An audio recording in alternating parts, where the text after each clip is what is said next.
Today is Monday the 16th of February. We're all gathering this evening as usual to do the evening chanting and practice the Dhamma. Today is also a Chinese New Year, so on the occasion of Chinese New Year, may you all be well and happy, whatever you may have a good wishes that come true.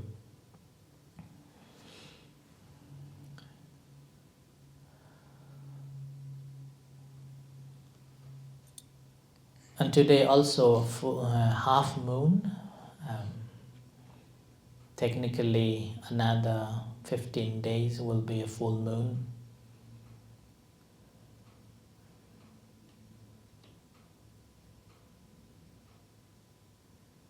And tomorrow morning around 12 o'clock, I have to leave the temple to attend the school visit at Robert Gordon College for about 2 hours, 2.5 hours. And tomorrow evening, again, I have to attend the general meeting of Interfaith Aberdeen.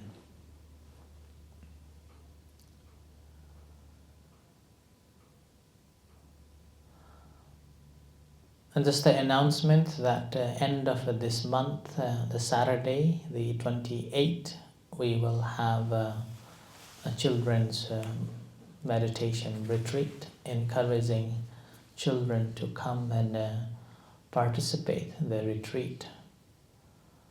As due to the lack of volunteers, we haven't started the Dhamma school for children this year yet. So at least this would be a good start for children to come and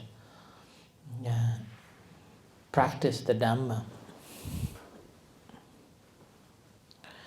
And then 1st of March, we will have one day meditation starting from morning 9 o'clock onwards.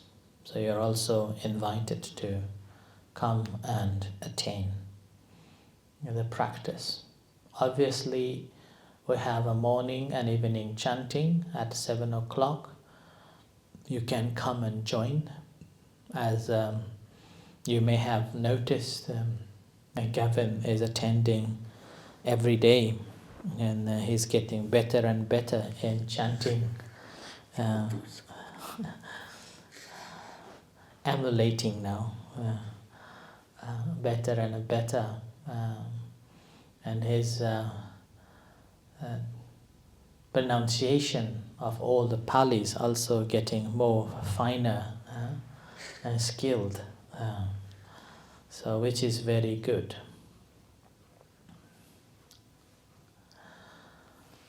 So today again I had a few visitors and spent time with them and talking to them, and took a walk with them just to help them to find their own grounds. Life is a very funny thing. Each one of us has got our own stories. Each one of us has got our own experiences. And each one of us deal with it in our own ways. And doesn't matter what advice you receive from whoever you heard from, those advices will not be effective until you feel that that makes sense. Doesn't matter how good that advice would be or how practical that could be, but if you can't make a sense of it, it still doesn't make sense to it, and it doesn't make any difference at all. And this is simply because oftentimes we are holding certain views and certain perceptions of certain things that it's very difficult to give up. And we start thinking that what I think is the right, what I know is the true. And with that, whatever other good things can come, good things are there, that doesn't make any sense at all. It's like you went to the river and fishing, and you caught one fish or two fishes in both hands. Now you are holding those two fishes and then thinking that the rest of other fish is not important. You can't leave that at all. A similar way, certain things, certain issues, certain problems, certain perceptions, and certain views, we hold on to such a tight, so keeping into our grip so hard that it's very difficult to unfold. And when you can't unfold it, despite of knowing that this is the main root cause of a problem, you cannot cure itself. You cannot find a way to cure it.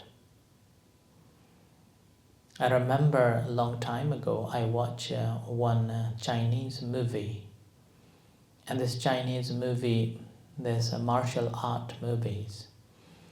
And this is one a villain has got the exceptional power and causing troubles everywhere. And it come to the stage that one monk with a great stability of his mind and have received certain the mental powers, he decided to give him a lesson. Initially, this monk was also defeated by the same villain. But after defeat, despite of a knowledge and despite of a faith and despite of a skilled martial art, he was so much ingrained that he is the only one who can defeat this villain.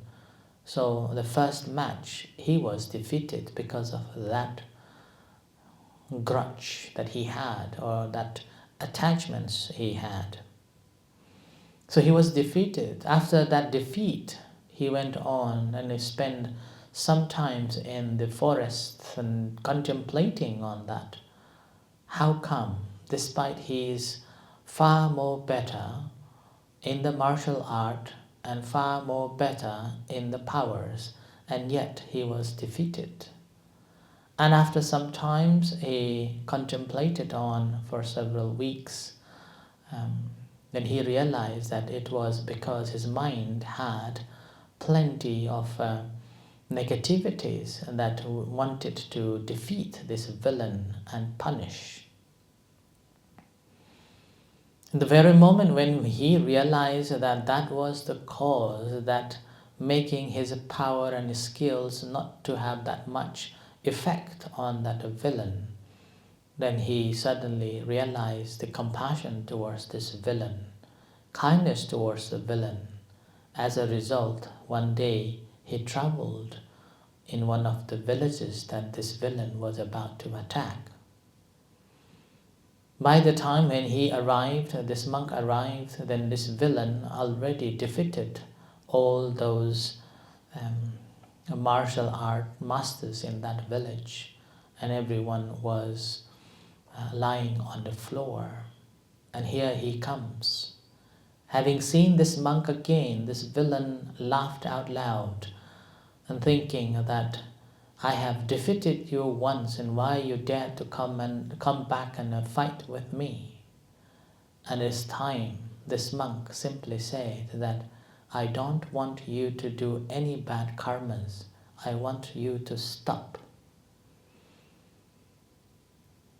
So the very moment when he spoke in such a way, this villain used his special magic that made of a metal that covers the opponent's face. The more the opponent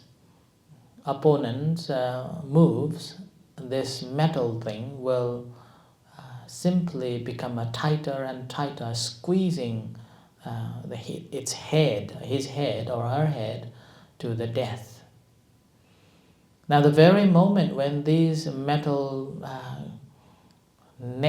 net covers the monk, a monk simply meditates, keeps his mind calm without generating any hate towards this villain, and said to the villain that if you don't stop, you will receive the consequences of it.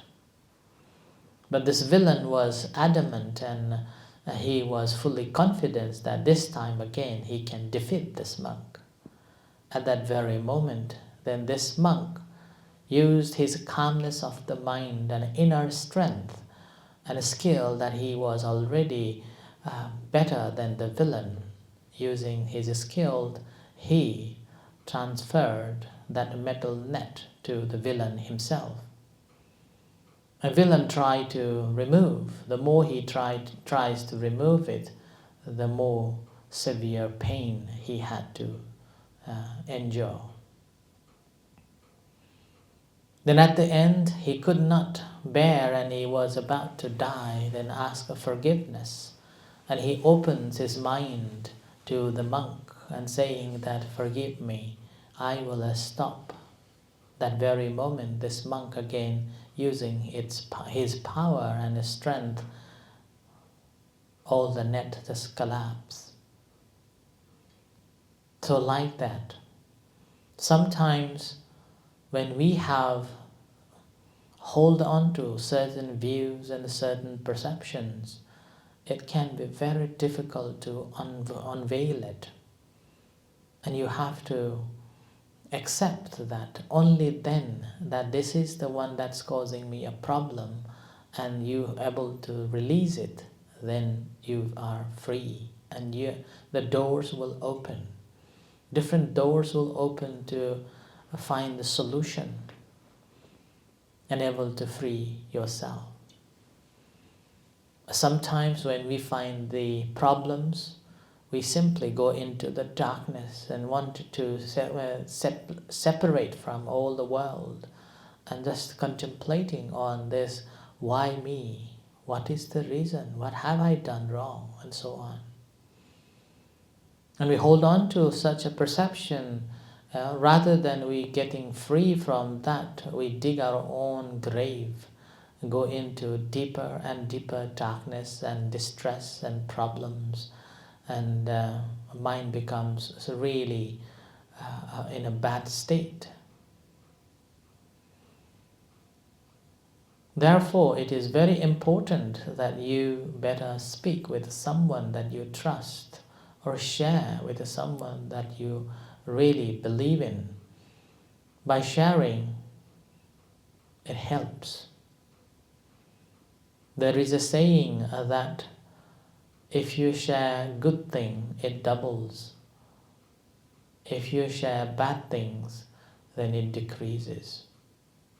So, the similar contexts, all the people that I met today, they were also very intelligent and going through a different life problems and funny things happening in their lives.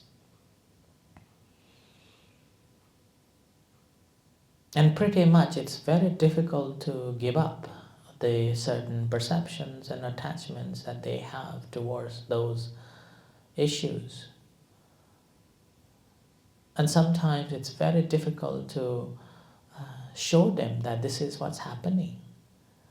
Sometimes you may have it's like when you go to the toilets and there is a mirror. You look at the mirror but you don't see yourself, but you see somebody else or something else. Similarly, I was trying to reflect what they have been doing, what they are doing. But it was very difficult for them to see until while we went for a walk. I was just shadowing. I wasn't talking much, just continue walking. And with that, at the end, something clicked and something made them to realize that. So that's why a life is a very funny thing. Sometimes we get the wisdom in a flicking moment. Other times, doesn't matter how hard we try, we can't find it. So that is the reason that practice of Buddhist teachings is allowing us to stop and stay back and watch it rather than following it, rather than trying to find it, and rather than try to develop the bias and differences that this is because of that, that is because of this, and I am this, I am that, they are that, they are this, are unable to see through and then cannot overcome the problems. Like it reminds me a story. There was a nun. She became a nun from the wealthy family during the time of the Buddha. While staying in the Savatthi and strictly following the rules and practicing her duties properly, one day she went on Pindapata, arms around, and after Pindapata she ate the rice. She ate the food. After finishing, on the way back to the temple, she went to one of the forests, went into deep dark forests and meditated there.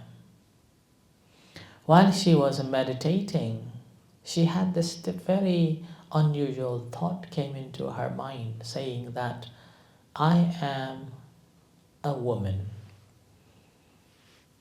I have a very little knowledge. How on earth that I will be able to be enlightened? And that thought really bothered her. And she opened her eyes, looked around, thinking that it must be somebody else talking to her. Having known that nobody is talking, then she went on to meditate, close her eyes and meditated and contemplated on that, then realized that she told to herself in her meditation that enlightenment is not belong to any identities.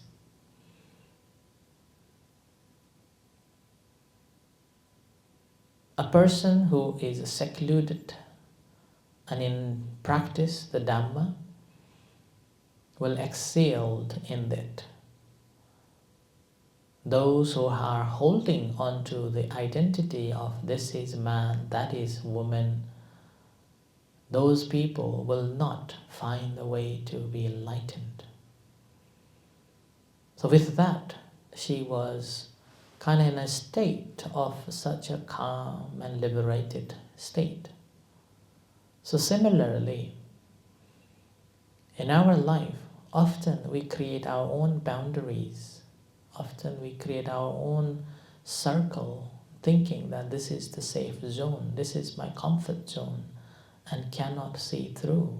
As a result, we just having a bath with the dirty water again and again and thinking that it brings clean and you are cleaning yourself, which is not the case. So we have to come out from that bath and look at that dirty water, take out that dirty water and put the new water in. Only then we can clean ourselves. So practice of a meditation and practice of the Dhamma, particularly Buddha's Dhamma, is so natural and speaking to our own hearts and our own life. Rather than having these dirty things and holding on to it, doesn't matter what is it, whatever the problems or issues that caused ourselves or miseries, noticing that we better step out from it, seeing it so dangerous, seeing it so problematic, seeing it these are the causes of my old miseries, then move on to the new life. Finding this new path, then this life becomes much, much happier and much lighter. And whatever time we have in this life, doesn't matter a day or a year or many years or a decades, this life becomes fruitful, and being born as a human becomes fruitful, and we are fulfilling the task of becoming a human, and which again, not just a human, but using this human flesh, liberating ourselves from these miseries. And that's how we can find the true happiness. And this is what the Buddha's teachings is about. It's not about something, the mystics, or it's not about something that's a very esoteric, but it's something practical and we can relate to ourselves, and finding a true happiness here and hereafter, and eventually to free ourselves from the samsara, the birth and the death. So on occasion of New Year, I wish you all the best, and may you all be well and happy with the blessings of the Buddha Dhamma Sangha. May you all be free from the cycle of a birth and a death. So with this, let's do the chanting. So